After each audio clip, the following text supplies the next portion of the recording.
Bismillahirrahmanirrahim. Assalamualaikum warahmatullahi wabarakatuh. Perkenalkan, nama saya Siti Mutmainah. Saya dari kelas 4B Manajemen Pendidikan Ekonomi dari Fakultas Tarbiyah dan Keguruan UIN Suska Riau. Adapun tujuan saya membuat video ini adalah untuk memenuhi tugas akhir semester mata kuliah Ekonomi Makro. Baiklah, di sini saya akan membahas tentang dampak dari pandemi COVID-19 terhadap uang dan inflasi. Yang pertama, saya akan membahas tentang pengertian apa itu uang dan apa itu inflasi. Yang pertama adalah pengertian dari uang. Uang adalah suatu benda yang diterima secara umum oleh masyarakat untuk mengukur nilai atau melakukan pembayaran atas pembelian barang maupun jasa, dan dalam waktu yang bersamaan, uang bisa bertindak sebagai alat penimbun kekayaan.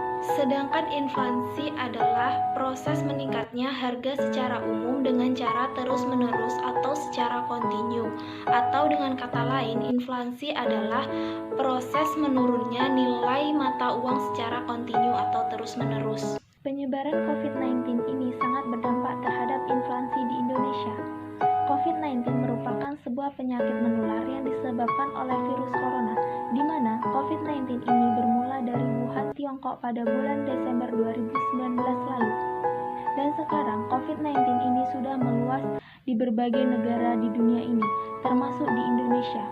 Wabah dari COVID-19 ini berpotensi mengubah tatanan ekonomi dunia yang ditandai dengan perubahan peta perdagangan dunia.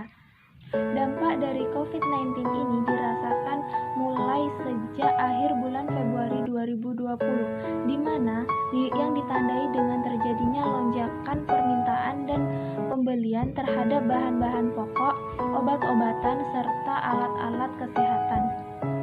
Inflasi indeks harga konsumen atau IHK pada bulan Mei 2020 tercatat tetap rendah, yaitu hanya 0,07% month-to-month atau secara tahunan sebesar 2,19% year-on-year.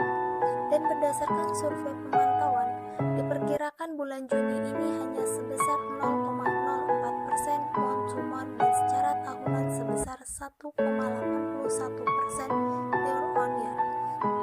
Terjadinya inflasi dapat disebabkan oleh dua hal. Yang pertama adalah tarikan permintaan atau kelebihan likuiditas atau alat tukar.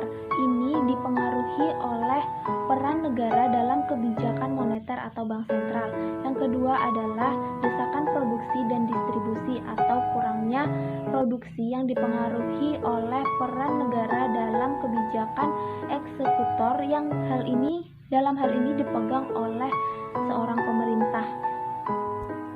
Bagaimana inflasi di era new normal? Mengacu pada paparan Sri Mulyani, Menteri Keuangan, dan Peri Warjio, Gubernur Bank Indonesia, pandemi COVID-19 ini mendorong tren inflasi menjadi turun karena konsumsi masyarakat yang lemah sehingga akan mengimplementasi pada pertumbuhan ekonomi 2020. Joshua Pardede, Kepala Ekonomi PT Bank Pertama, mengatakan bahwa meski pemerintah telah merancang skenario normal baru, namun kebijakan itu belum akan banyak berpengaruh pada kinerja perekonomian, karena konsumsi masyarakat diprediksi belum akan segera pulih dengan signifikan. Rendahnya inflasi ini dipengaruhi oleh pertama, penurunan permintaan masyarakat akibat implementasi PSBB dalam penanggulangan pandemi COVID-19. Kedua, ketersediaan pasokan atau kelancaran distribusi barang maupun jasa. Demikian yang dapat saya sampaikan. Mohon maaf jika ada salah kata.